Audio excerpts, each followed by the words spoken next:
दोस्तों, आपका एक बार फिर से स्वागत है हमारे YouTube चैनल में। तो आज की वीडियो हम अपने HVAC design and drafting course के अंदर जो बात करने वाले हैं उस टॉपिक का नाम है प्रोसेस ऑफ डक्ट साइजिंग। यानी डक्ट साइजिंग हम कैसे करते हैं, क्या प्रोसेस हम फॉलो करते हैं, तो वो सब हम आज की वीडियो में पूरा डिस्कस करने वाले हैं एकदम डिटेल में जाके। तो चलिए स्टार्ट करते हैं बिना देरी करते हुए अपना प्रोसेस ऑफ डक्ट साइजिंग। तो दोस्तों, जैसे कि आपको पता है हमारा आज का जो टॉपिक है वो क्या है, the process of duct sizing. It's means कि हम डक्ट की जो साइजिंग होती है वो किस तरीके से हम करते हैं, तो वो पूरा डिटेल में आज की वीडियो में समझने की कोशिश करने वाले हैं। तो चलिए स्टार्ट करते हैं। तो सबसे पहले देखो, हमारा जो यूट्यूब चैनल का नाम है वो क्या है, विजडम अकेडमी। जो हमारी वेबसाइट है जिसके अंदर मैं सब कंटेंट डालता हूँ वो है हमारा www.freeeducation.in। तो आप इस वेबसाइट पर जाके भी हमारा डाटा जितना भी आपको अगर देखना है तो वहाँ पे आगे इसको चेक कर सकते हैं। तो चलिए आगे चलते हैं।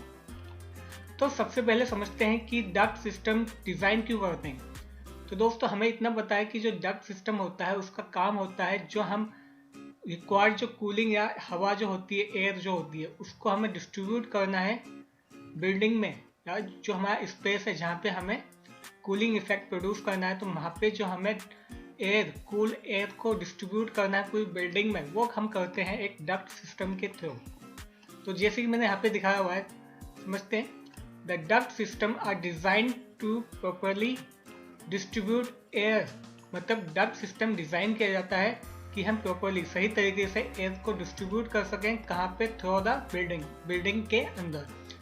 एक conduits that are no well design result in discomfort. यानी कि अगर जो कंड्यूट्स मतलब जो हमारा क्लोज डक्ट होती है, अगर वो अच्छे तरीके से डिजाइन नहीं होगा तो उसकी वजह से क्या होगा, डिसकम्फर्ट क्रिएट होगा, हाई एनर्जी कॉस्ट आ सकती है, प्योर एयर क्वालिटी आ सकती है और इंक्रीज हो सकता है नॉइस लेवल।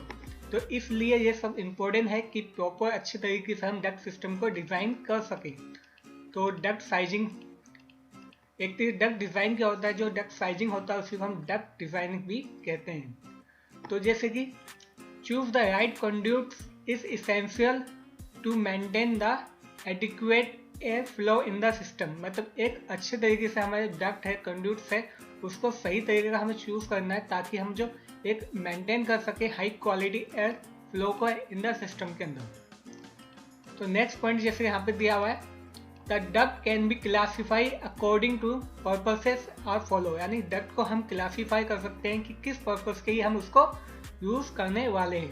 तो जैसे कि यहाँ पे दिया हुआ है सप्लाई एयर डक्ट। एक सप्लाई एयर डक्ट होती है जिसका काम क्या होता है, उस डक्ट का सिर्फ एयर को सप्लाई करना स्पेस में। दूसरा होता है return air duct. Return air duct का क्या होता है, वहाँ से वापस लेके आना एटमॉस्फेयर में एयर को।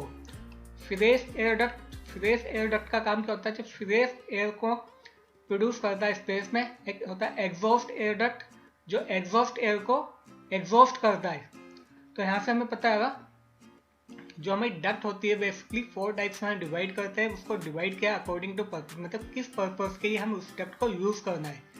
तो जैसे कि यहाँ पे दिखाया मैंने आपको, सप्लाई होता है, रिटर्न होता है, फ्रेश होता है, एग्जॉस्ट होता है। तो ये 4 टाइप्स की हम डक्ट को यूज करते हैं अपने डक्ट सिस्टम के अंदर।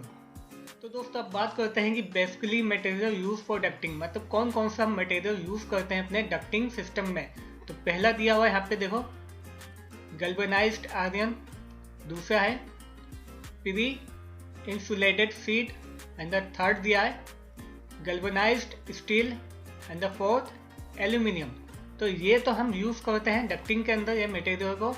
और कुछ डक्ट हमारी प्री इंसुलेटेड डक्ट होती हैं या GI डक्ट भी कहते हैं। इनों की खासियत क्या होती है, प्री इंसुलेटेड डक्ट की are use for fresh air and the exhaust air duct line.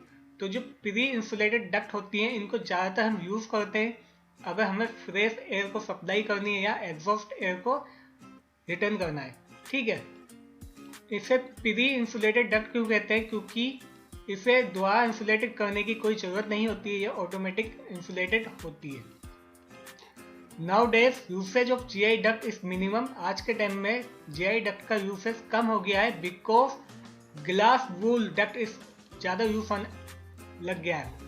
The glass wool which is can cause the cancer is very harmful to humans. जो ग्लास वूल होता है वो काफ़ी ज़्यादा कैंसर हार्मफुल होता है, cancer की वजह से हो सकता है, ठीक है, ह्यूमंस के लिए।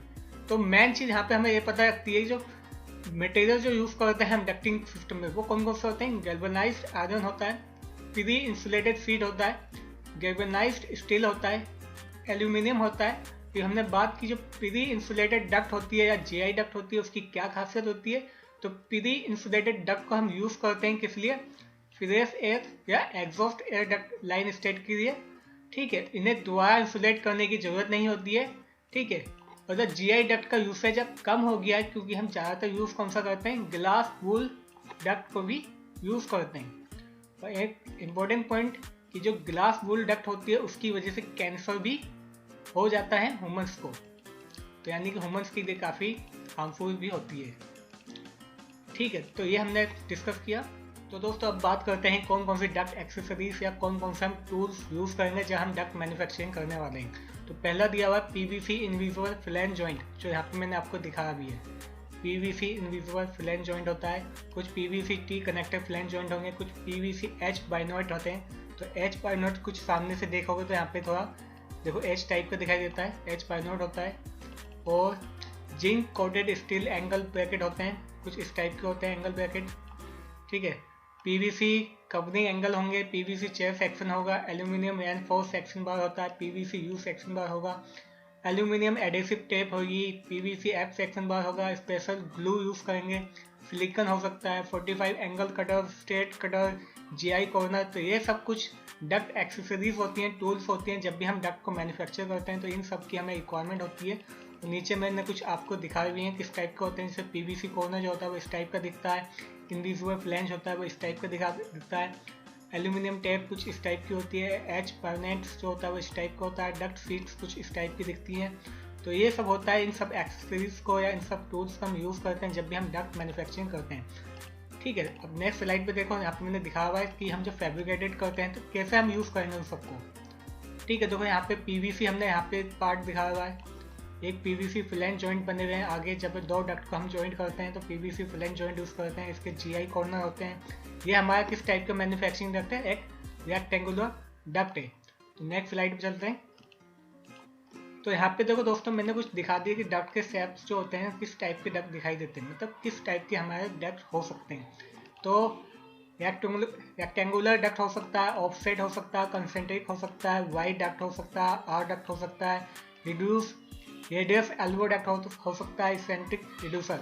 तो रेक्टेंगुलर मतलब सामने से देखोगे तो रेक्टेंगुलर टाइप के दिखाई देगा, ऑफसेट मतलब सामने से देखोगे तो यहाँ पे इसका सेंटर पॉइंट अलग होगा, इस साइड पे सेंटर पॉइंट अलग होगा। कंसेंट्रिक मतलब एक साइड एरिया ज़्यादा होगा, एक साइड एरिया कम होगा, लेकिन सेंटर पॉइंट्स दोनों तरफ सेम होते हैं। वाई डक्ट कुछ इस टाइप का दिखाई देता है, आर रेडियस डक्ट भी कह सकते हैं, आर जो डक्ट होता है वो कुछ इस टाइप का दिखाई देता है, मतलब एक ही इनपुट से दो आउटपुट बनाए हुए हैं, एक स्ट्रेट जा रहा है एक इस टाइप से जा रहा है। कुछ एल्बो होती है, एल्बो को यूज़ करते हैं जब हमें एयर फ्लो को बैंड करना होता है। कुछ इसेंट्रिक रिड्यूसर होते हैं, साइज को प्रेशर इंक्रीज करना है, प्रेशर रिड्यूस करना है, वहाँ पे हम यूज़ करते हैं। तो ये कुछ मैंने शेप आपको दिखा दिए हैं, तो ये सब हम यूज़ करते हैं।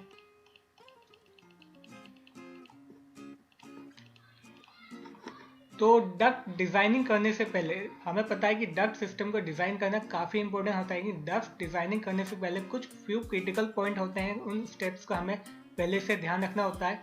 कि फर्स्ट तो हमारा ये होता है कि वेट ऑफ द एयर, मतलब जो हमारे डक्ट सिस्टम है उसमें से क्योंकि एयर जो है एयर का कुछ ना कुछ वेट तो हमेशा हो गई, तो वो कितना वेट होगा यानी कितना वेट की एयर उसमें से पास होएगी, तो ये हमें पहले कंसिडर करना है ताकि उसी के हिसाब से हम अपने डक्ट सिस्टम लगा सकें, उसी के हिसाब से हम वहाँ पे अपने डक्ट मैन्युफैक्चरिंग के मटेरियल यूज़ कर सकें। दूसरा फिजिकल ऑफ एयर फ्लो, तो फिजिकल ऑफ एयर फ्लो से मतलब वहाँ पे क्या क्या इन्वॉल्वमेंट होगा जब एयर फ्लो होगा, तो वहाँ पे फ्रिक्शन हो सकता है, तो फ्रिक्शन होगा डक्ट में, इंडक्शन ऑफ द सरफेस, जब भी जो एयर फ्लो होएगी सरफेस तो डक्ट की सरफेस से वो इंटरेक्ट करेगी तो वहाँ पे फ्रिक्शन क्रिएट होगा, जब फ्रिक्शन क्रिएट होगा तो वहाँ पे उसका फ्लो रिड्यूस होगा। तो उस चीज़ को रिड्यूस कर सकते हैं हम जो अगर डक्ट का जो सरफेस है उसको स्मूथर कर दें, ठीक है। अगर जितने ज़्यादा स्मूथ सरफेस होगा उतने ही ईजी वहाँ से एयर फ्लो होगा, अगर रफ सरफेस होगा तो फ्लो भी हम जो हमारा एयर फ्लो होगा वो भी क्या हो जाएगा, फ्लो डाउन हो जाएगा। तो ये कुछ इंपॉर्टेंट पॉइंट्स होते हैं जब भी हम डक्ट सिस्टम मैन्युफैक्चरिंग करते हैं, तो ये कुछ हम ध्यान रखते हैं। तो दोस्तों अब हम आ चुके हैं कि हम अब डक्ट डिज़ाइनिंग जो करते हैं उसके कौन कौन से मेथड को फॉलो करते हैं। काफ़ी ज़्यादा इंपॉर्टेंट पॉइंट है, ध्यान से सुनिएगा। तो पहला होता है मेथड कौन सा है, principle of velocity method, and the second है principle of equal friction method, and the third है principle of static gradient method. तीनों मेथड्स काफ़ी ज़्यादा इंपॉर्टेंट है, वो आपकी चॉइस है, आप कौन से मेथड से डक्ट को डिज़ाइन करना है। तो कुछ रूल्स होते हैं डक्ट डिज़ाइनिंग करने से पहले, तो कुछ रूल्स को हमें फॉलो करना होता है। पहला दिया हुआ है क्या, the air should be convey as directly as possible, यानी air should be convey, directly हमें एयर को पास करवाना है, ठीक है। दूसरा हमें दे रखा है सडन चेंज इन डायरेक्शन को अवॉइड करना है, ठीक है। थर्ड हमें दे रखा है diverging section should be gradual, मतलब डाइवर्जिंग सेक्शन ग्रेजुअल होना चाहिए, एकदम सडन चेंज नहीं होना चाहिए, ठीक है। अब एक्सेप्ट एसओ कितना होना चाहिए, क्लोज टू 1 होना चाहिए, ठीक है। जितना 1 के पास होगा एक्सपेक्ट रेशो उतना ही हमारा बेटर डिज़ाइन होगा। अगर x 4 से ज़्यादा तो होनी चाहिए, यानी अगर 1 है तो मच बेटर, और 4 से मैक्सिमम तो नहीं होना चाहिए। 5 दिया हुआ है air velocity should within permissible limit, तो एयर की वेलोसिटी भी क्या होनी चाहिए, परमिसिबल लिमिट में होनी चाहिए, ताकि हम उसकी जो नॉइस है उसको रिड्यूस कर सके, वाइब्रेशन हमारा कम हो सके। एंड द 6 दिया हुआ है duct material should be smooth as possible to reduce frictional losses, तो डक्ट मटेरियल हम जो यूज़ करेंगे वो ज़्यादा से ज़्यादा स्मूथ होना चाहिए, ताकि वहाँ पे जब एयर और डक्ट सरफेस के कांटेक्ट में आए तो वहाँ पे फ्रिक्शन नहीं हो, ठीक है। हमारा जो एयर है आसानी से उसमें फ्लो कर सके। चलते हैं नेक्स्ट स्लाइड पे। तो अब बात करते हैं डक्ट साइजिंग मेथड। तो देखो जैसे मैंने आपको बताया there is no single duct sizing method, क्योंकि यहाँ पे कोई एक सिंगल साइजिंग मेथड नहीं है in order to give best duct design. While most of the people are aware of constant pressure gradient, एक मेथड होता है constant pressure gradient, फिर होता है constant velocity और static gradient मेथड। जो मैंने आपको बताया तीनों मेथड, कोई velocity reduction मेथड, ठीक है, static friction और static gradient मेथड। तो इसी को हम कह सकते हैं टी मेथड ऑप्टिमाइजेशन, मतलब तीनों मेथड से हम अपने डक्ट साइजिंग को ऑप्टिमाइज कर सकते हैं, बेटर कर सकते हैं तीनों मेथड से। जो हमारा बेटर होगा तीनों मेथड में से हम उसको फॉलो करेंगे। डिपेंड करता है कहाँ पे कितना प्रेशर है, कितनी वेलोसिटी है, कितना एयर है, उसके हिसाब से हम चूज़ करते हैं कौन सा मेथड हमें फॉलो करना है। तो जैसे कि यहाँ पे दिखा हुआ है कौन कौन से मेथड होते हैं, कांस्टेंट वेलोसिटी मेथड होता है, कांस्टेंट प्रेशर लॉस मेथड या इक्वल फ्रिक्शन मेथड भी कहते हैं, और थर्ड होता है स्टैटिक प्रेशर रिकवरी मेथड या कांस्टेंट प्रेशर ग्रेडियंट भी कहते हैं। तो ये काफ़ी ज़्यादा इंपॉर्टेंट है कि जब भी हम डक्ट साइजिंग करेंगे तो किस मेथड को हम फॉलो करना है। हमें तीनों मेथड सीखेंगे। ज़्यादातर हम जो यूज़ करते हैं इंडस्ट्री में वो होता है कांस्टेंट वेलोसिटी या constant pressure equal friction method, और जो कम टाइम कंज्यूमिंग होता है वो होता है हमारा इक्वल फ्रिक्शन मेथड। कम टाइम कंज्यूम, मतलब बहुत कम टाइम में हम इससे हम अपने सिस्टम को डिज़ाइन कर सकते हैं। तो नेक्स्ट स्लाइड में चलते हैं। तो पहले हम बात करते हैं कि वेलोसिटी रिडक्शन मेथड कैसे हम फॉलो करते हैं। तो जैसे पता है the proper air flow velocity of the application consider the environment are selected, तो हमें पता होना चाहिए कि कितना एयर फ्लो की वेलोसिटी होगी वहाँ पे, उसके हिसाब से हम मेथड निकालेंगे। तो यहाँ पे जो हम डक्ट का साइज जो निकालते हैं वो निकालते हैं हम कॉन्टिन्यूटी इक्वेशन से। तो दोस्तों जैसे कि आपको पता है जो कॉन्टिन्यूटी इक्वेशन होती है वो क्या होती है, Q इक्वल टू होता है ए वी के, Q for discharge of flow, A for area, V for velocity. तो हमें तो डिस्चार्ज तो हमें पता होगा कि कितना मशीन से डिस्चार्ज होगा एयर का, और कितनी वेलोसिटी फ्लो होगी, उसके हिसाब से हम एरिया निकाल सकते हैं। तो एरिया निकालने का फॉर्मूला क्या आ जाएगा यहाँ पे Q अपॉन में V, ठीक है। यहाँ पे डायमेंशन होगी वो क्या होगी, एरिया की मीटर स्क्वायर, डिस्चार्ज होगा मीटर क्यूब पर सेकेंड, वेलोसिटी होगी मीटर पर सेकेंड। इसकी जगह हम दूसरा फॉर्मूला भी यूज़ कर सकते हैं। अगर हम पाउंड में बात करेंगे तो स्क्वायर इंच में निकालना है, एरिया हमें स्क्वायर इंच में निकालना है, CFM जो डिस्चार्ज दे रखा है वो CFM में दे रखा है, एयर स्पीड वगैरह हमें FPM में दिया हुआ है। तो यहाँ पे हम इस फॉर्मूले को यूज़ करेंगे, ठीक है। तो आपको समझ में आ गया कौन सा हम मेथड फॉलो करेंगे। तो चलते हैं नेक्स्ट स्लाइड पे। आप हमारी वेबसाइट www.freeeducation.in पे जाके हमारे जितने भी टेक्निकल कोर्सेज या जितनी भी हम स्टडी मटेरियल प्रोवाइड करेंगे वहाँ पे आके चेक कर लीजिएगा। आने वाले टाइम में और भी बहुत सारे कोर्स स्टार्ट होने वाले हैं। तो नेक्स्ट स्लाइड पे चलते हैं। तो यहाँ पे देखो मैंने आपको कुछ पॉइंट्स दिखाए हुए हैं कि अगर हाई स्पीड है, कंफर्ट सिस्टम बनाना है, इंडस्ट्रियल सिस्टम बनाना है, हाई स्पीड बनाना है, तो उसके हिसाब से कितना वहाँ पे उसकी स्पीड होनी चाहिए जो हमारा एयर फ्लो। अब मेन डक्ट में अगर कंफर्ट सिस्टम लगाना है, हमें कंफर्टेबल कूलिंग करनी है, तो उस केस में जो मेन डक्ट से जो उसकी स्पीड होगी वो कितनी होगी, 4 to 7 रखनी है। ठीक है, अब फीट में रहना है तो फीट पर मिनट, तो वो कितना होगा, वो ये होगा। मेन ब्रांच में कितनी स्पीड से आएगा, इतने आएगा। ब्रांच डक्ट में कितनी स्पीड से आएगा, इतने डक्ट से 1 to 3। और फीट पर मिनट में हिसाब से लेंगे तो 200 से 590। तो यहाँ पे कुछ मैंने रेंज दिखा रखी है कि कितनी स्पीड हमें कंसिडर करके रखनी है। हमें डाटा बुक से मिलता है, तो मैंने यहाँ पे कुछ आपको इन्फॉर्मेशन दे दी है। इंडस्ट्रियल सिस्टम लगाना है तो उसके अंदर कितनी स्पीड से हम फ्लो करवाएंगे, मीटर पर सेकेंड में, FPM में। मेन डक्ट से कितनी स्पीड से जाएगा, मेन ब्रांच डक्ट से कितनी स्पीड से जाएगा, ब्रांच डक्ट से कितनी स्पीड से जाएगा। उसके बाद हाई स्पीड सिस्टम में लगाना है तो हाई स्पीड सिस्टम में जहाँ से एयर फ्लो क्या होता है, बहुत ही ज़्यादा हाई स्पीड में होता है, तो वहाँ पे मीटर पर सेकंड में कितनी रेंज से जाएगा, मेन डक्ट से, मेन ब्रांच डक्ट से या ब्रांच डक्ट से। FTM फीट पर मिनट के हिसाब से देखना है तो ये है। तो यहाँ पे the constant pressure loss method है, दूसरा नाम दे सकते हैं इक्वल फ्रिक्शन मेथड। सबसे ज़्यादा यही मेथड को हम फॉलो करते हैं क्योंकि ये काफ़ी ज़्यादा फास्ट मेथड होता है, इजी भी होता है। The most common method, a proper speed is selected in the main duct close to the fan, यानी प्रॉपर स्पीड को हम सेलेक्ट करेंगे और जो लो प्रेशर होगा सिस्टम के अंदर उसको हम कंसिडर करेंगे, वहाँ पे वैल्यू फीड करनी है, उसके हिसाब से वहाँ से वैल्यू या एरिया को निकाल सकते हैं। अभी मैं इसको सॉफ्टवेयर के थ्रू भी हम आपको समझाऊंगा कि हम सॉफ्टवेयर में इसको कैलकुलेट करेंगे। तो नेक्स्ट स्लाइड पे चलते हैं। तो देखो समझते हैं, वही मेथड फॉलो करेंगे, इक्वल फ्रिक्शन मेथड। तो the pressure loss is kept at constant level through the system. तो हमें ध्यान रखना है कि कितना प्रेशर लॉस होगा। तो सपोज करते हैं द फ्रिक्शन लॉस पर लेंथ, डक्ट के अंदर कितना फ्रिक्शन लॉस हो रहा है पर लेंथ ऑफ डक्ट, इसको नाम दे दिया 0.1। ठीक है, 0.1 मान लो।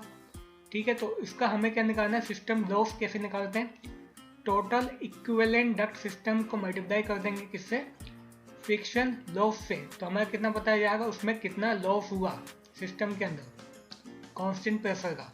ठीक है, फिर इक्विवेलेंट लेंथ अगर निकालनी है तो उसकी लेंथ कितनी आएगी, उसको कैसे निकालेंगे हम, और स्ट्रेट डक्ट को प्लस कर देंगे equivalent length of elbow fitting, जो भी हमें वो उसके साथ ऐड कर देंगे तो हमारी पूरी इक्विवेलेंट लेंथ आ जाएगी। आपको समझ में आ गया होगा। यहाँ पे मैंने आपको चार्ट दिखाया हुआ है कि कैसे हम अगर हमें CFM दिया हुआ है और हमें फ्रिक्शन लॉस दिया हुआ है तो कैसे हम डक्ट का साइज बता सकते हैं कि उसका डक्ट का साइज कैसा होगा, कितना साइज होगा। ठीक है, इक्विवेलेंट डायमीटर कितना होगा एक तरीके से। सपोज कीजिए, एक अजम्पशन ले लेते हैं कि हमारा जो मशीन हमने मेन डक्ट से हमने एयर को फ्लो करवाना है और जो मशीन का CFM है वो कितना है, 1000 लेके चलते हैं। एग्जाम्पल के तौर पर CFM उसका मशीन का AHU जो भी यूज़ किया है, 1000 CFM का AHU यूज़ किया है, उसके अंदर से जो एयर फ्लो होगा वो लेके चलते हैं कितना, 800 की 800 की स्पीड से उसमें से क्या होगा, एयर फ्लो होगा। तो हमें क्या करना है, अब इसका हमें क्या देखना है, इसका डाया देखना है। तो डाया कैसे देखो, इसको देखो क्लोज करते जाओ पास, और ये जो हमारी 800 वाली जो लाइन जा रही थी इसके पास जाओ। ठीक है, जहाँ पे इसने ये कंसाइड किया एक दूसरे को, इस लाइन ने एक दूसरे को कंसाइड किया, तो किस लाइन पर कंसाइड किया है, तो देखो इस लाइन पे ये कोइंसाइड हुए। तो इसी लाइन से हमें मिल जाएगा कि हमारे डक्ट का साइज क्या होगा। इसी को आगे स्ट्रेट खींचना है। तो देखो यहाँ पे डक्ट का साइज यहाँ पे दिया हुआ है कितना, 16 इंच डायमीटर का हमें डक्ट वहाँ पे लगाना है।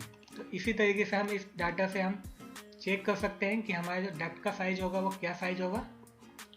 तो देखो, the constant pressure loss method the equal friction loss, the method gives automatic velocity reduction through out the system.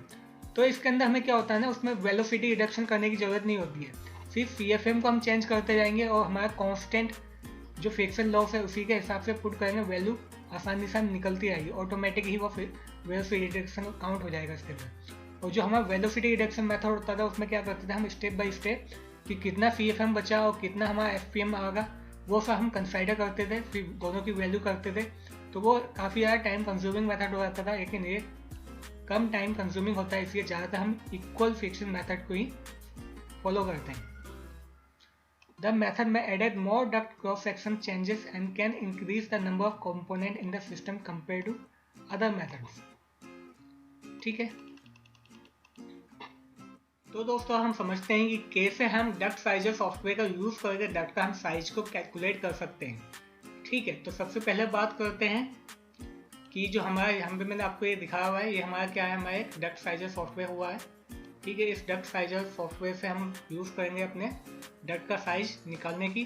तो यहाँ पे जो यहाँ पे दिया हुआ है, यहाँ पे हमें चूज़ करना है अपना स्टैंडर्ड टेम्परेचर कितना है, कितना रिलेटिव ह्यूमिडिटी कितना है, वो हमें सेलेक्ट कर लेना है। जैसे 75 फ़ारेनहाइट का होता है कंफर्टेबल टेम्परेचर होता है, 50% रिलेटिव ह्यूमिडिटी होती है।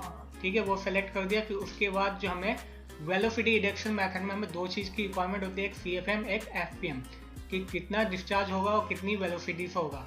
तो उन दोनों चीज़ को हमें सेलेक्ट करना है। तो जैसे कि हमने एक तो CFM पार्ट सेलेक्ट किया कि कितना फ्लो होगा वहाँ से, और उसकी वेलोसिटी को हमने सेलेक्ट किया। तो जो वहाँ पे CFM होगा, सपोज कीजिए वहाँ पे CFM है, वहाँ पे 1600 CFM उस मशीन से सप्लाई होगा, उसकी वेलोसिटी होगी 1200 फीट पर मिनट। तो उसके हिसाब से हमें वहाँ पे इक्विवेलेंट डायमीटर मिल गया, कितना हो गया 15.6 इंच।